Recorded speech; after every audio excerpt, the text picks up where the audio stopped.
Je fais toujours les mêmes erreurs. 5 clés pour apprendre de ces échecs. Bonjour à toutes et à tous, bienvenue dans cette vidéo. Je suis Mylène, la créatrice de cette chaîne. Je suis coach, formatrice et j'anime des conférences sur cette thématique qui me tient tellement à cœur, comment créer la vie qui nous ressemble pleinement.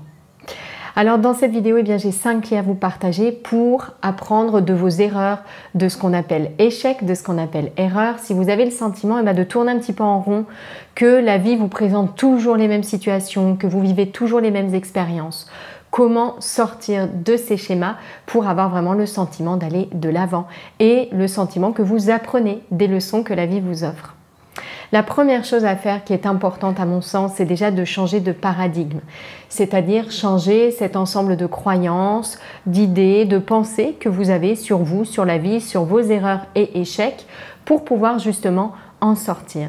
Et donc ici, à mon sens, ce qu'il est important de retenir, c'est que vos erreurs, ce que vous appelez vos erreurs, ne sont pas des erreurs. Ce sont des expériences que vous avez besoin de faire pour pouvoir accomplir votre mission. Alors votre mission c'est quoi? C'est de vous éveiller à vous-même. Votre mission, c'est de nettoyer ce qui doit être nettoyé en vous à titre individuel pour pouvoir devenir, on pourrait dire, un relais entre la lumière du ciel et la matière de la terre. C'est-à-dire pouvoir vraiment exprimer par vos pensées, vos paroles et vos actions l'amour le plus pur, sans toutes les peurs qui s'ajoutent. Donc ça, c'est notre grande mission à chacun, chacune ici sur Terre. Et dans cette première clé, changer de paradigme, il y a vraiment cette idée que nous sommes toutes et tous choisis et attendus pour accomplir cette mission. Et donc, nous sommes soutenus dans ce chemin, dans cette mission, nous sommes accompagnés dans l'invisible et les expériences qui nous sont offertes, présentées par la vie, ce sont des supports, des outils pour pouvoir justement nous éveiller à nous-mêmes et nettoyer ce qui a besoin d'être nettoyé, d'être libéré en nous. Donc ça, c'est vraiment pour moi la première clé. Si vous errez d'expérience en expérience qui se ressemblent avec toujours le même inconfort et le sentiment d'être prisonnière de ces schémas, c'est que vous avez besoin, je pense, de vous immerger davantage dans ce paradigme, de prendre encore plus de hauteur, encore plus de recul. Parce que si vous avez le sentiment de ne pas réussir à transformer quelque chose au niveau où vous en êtes, c'est parce qu'à mon sens, vous avez besoin de davantage de, on pourrait dire, de profondeur ou de hauteur dans ce cheminement. Et dès lors que vous allez vous relier à ce pourquoi très fort, je suis choisie, je suis attendue pour une mission et ce qui m'est présenté, ce sont des outils, des supports pour accomplir cette mission, là vous allez voir que tout de suite ça va être beaucoup plus simple d'avancer dans votre vie de tous les jours, de surmonter l'inconfort, etc. Donc ça, c'est vraiment pour moi la première clé. La deuxième clé qui est indispensable ensuite sur ce chemin d'apprentissage de ces erreurs, d'apprentissage des leçons de la vie, c'est vraiment de trouver de l'espace, de faire plus que trouver, de créer l'espace dans votre vie. Pour avoir de l'espace en vous, pour la suite de ce travail, il faut de l'espace dans votre vie. Alors à mon sens, une détox digitale suffit souvent pour trouver cet espace, pour créer cet espace. C'est peut-être la bonne nouvelle finalement des réseaux, c'est que ça nous attrape tellement, ça nous happe tellement l'attention qu'en réalité, il suffit de se tourner finalement vers notre consommation des écrans de manière générale pour avoir plein de pistes, plein de possibilités de gagner du temps. Il y a encore quelques jours, ma collaboratrice a proposé un défi détox digital dans le programme que j'anime Expérience et tout de suite, systématiquement, on a toutes et tous des pistes pour gagner beaucoup de temps au quotidien, simplement en regardant notre consommation d'écran. Ça peut être une série en moins, ça peut être moins de mails, ça peut être arrêter les notifications, ça peut être faire le tri dans sa boîte mail, ça peut être se réserver les réseaux pour un seul moment de la journée, ça peut être couper son téléphone à 22 h. Il y a plein de pistes en réalité pour gagner, trouver vraiment cet espace au quotidien. Donc ça, pour moi, c'est la deuxième clé. Pour pouvoir faire ce travail d'apprentissage et accomplir votre mission, vous avez vraiment besoin de l'espace dédié à cette mission justement. La troisième piste maintenant, la troisième clé pour apprendre de vos erreurs et échecs, et c'est un peu une étape chronologique d'ailleurs, c'est vraiment d'avoir une routine d'observation. On parle parfois de muscler son cerveau, d'exercer son attention. On parle beaucoup de méditation. La méditation, c'est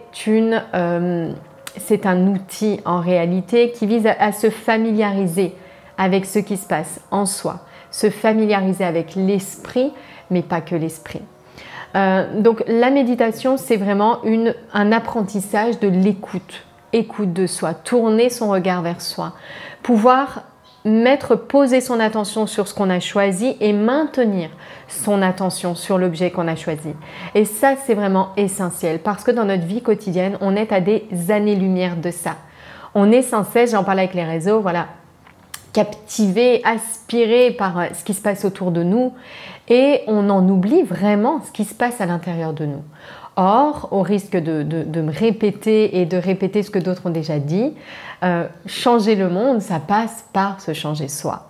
Ou encore, le changement, c'est une porte qui s'ouvre de l'intérieur. Elle est très belle cette phrase, j'aime beaucoup. Et donc, si on veut changer à l'extérieur, si on veut changer le monde, si on veut que les choses évoluent, il faut commencer par tourner son regard vers soi. Parce que tout part de là. Tout part de ce manque de clarté intérieure qui ensuite a mille et un effets à l'extérieur. Donc ça, c'est la troisième chose, observer ce qui se passe en soi.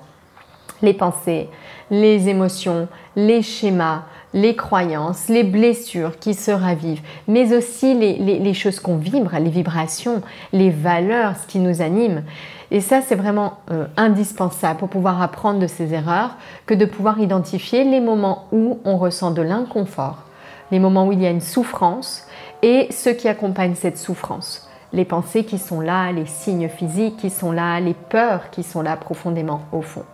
Donc ça, c'est vraiment indispensable pour apprendre de ces erreurs. C'est avoir cette routine d'observation pour pouvoir identifier de plus en plus nettement les moments où la souffrance est présente et les messages de l'inconfort qui est là. La quatrième chose à faire pour apprendre de ces erreurs, une fois qu'on a identifié ce qui est là, quand on a le sentiment de se tromper, de faire n'importe quoi, de ne pas avoir la bonne réaction, eh bien, ça va être un travail sur les blessures de l'âme. Donc, ces émotions que l'on traîne après soi, dans lesquelles on a le sentiment d'être bloqué et qui se répètent toujours dans des situations plus ou moins similaires. Donc là, il y a un vrai travail à faire sur accueillir la blessure qui est là, accueillir la souffrance pour pouvoir, on pourrait dire, recentrer ces petits morceaux d'âme qui se sont perdus en chemin à cause de ces blessures. Ça demande, alors c'est pas l'objet de cette vidéo et j'en ai fait d'autres. Il y a par exemple une méditation pour libérer les blocages émotionnels. Je proposais aussi une vidéo pour se libérer des blessures émotionnelles où j'explique plus précisément ce pas à pas. Donc là, c'est vraiment une étape de travail sur les peurs qui sont là fondamentales. On pourrait dire les peurs originelles et qui nous empêchent vraiment d'être libres de nos réactions. La cinquième et dernière clé pour apprendre de ces erreurs, bien sûr, c'est d'être accompagné pour le faire. Je sais qu'on a envie de faire beaucoup de choses seul et d'ailleurs, voilà, je propose des ressources pour le faire seul. Plein d'autres personnes proposent aussi ces ressources. Pour moi, rien ne remplace un accompagnement pour avancer. J'en fais toujours l'expérience à titre personnel, puisque c'est très important pour moi et d'ailleurs pour tous les coachs que je forme aussi, de continuer cette routine d'exploration, d'aller encore plus loin.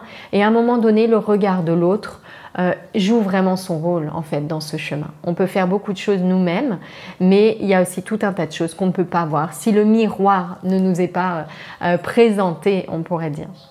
Donc il y a plein de méthodes qui existent aujourd'hui, il y a des thérapies de toutes formes, il y a la psychologie, il y a le coaching évidemment, vous savez c'est mon approche le coaching. J'ai déposé d'ailleurs une méthode de coaching qui s'appelle le coaching de l'alignement au projet en 2019. Voilà, c'est un coaching qui permet d'aller en profondeur parce que pour moi, vous l'avez compris dans ce que je viens de partager, on ne change pas des comportements en restant au niveau du comportement. Si on veut changer un comportement, changer une pensée, il est essentiel en fait d'adopter le point de vue supérieur quelque part. Si on reste au niveau du comportement, on va faire les mêmes erreurs de comportement. Si on veut changer une croyance mais qu'on reste au niveau de la croyance, même chose, on va en fait stagner. Pour pouvoir résoudre un problème, il faut changer de mode de pensée, il faut prendre de la hauteur ou de la profondeur, selon l'image qui nous parle le plus. Mais voilà, ça pour moi, c'est vraiment quelque chose d'indispensable. Et donc le coaching classique, à mon sens, se heurtait au même problème qu'il crée quelque part. et donc ne pouvait pas résoudre ces problèmes-là. Donc j'ai créé ce coaching de l'alignement au projet et vous l'avez compris, donc c'est vraiment nécessaire à mon sens de changer de paradigme et c'est pour ça que c'est la première clé que je vous ai présentée dans cette vidéo. Si vous souhaitez aller plus loin que mon approche, je vais vous mettre un lien vers une conférence que je diffuse régulièrement. 8 étapes clés pour créer la vie qui vous ressemble. Elle vous présente mon approche, elle vous présente mon programme expérience et si ça vous parle, eh bien vous pouvez le rejoindre. Merci beaucoup pour votre écoute. Très bonne journée.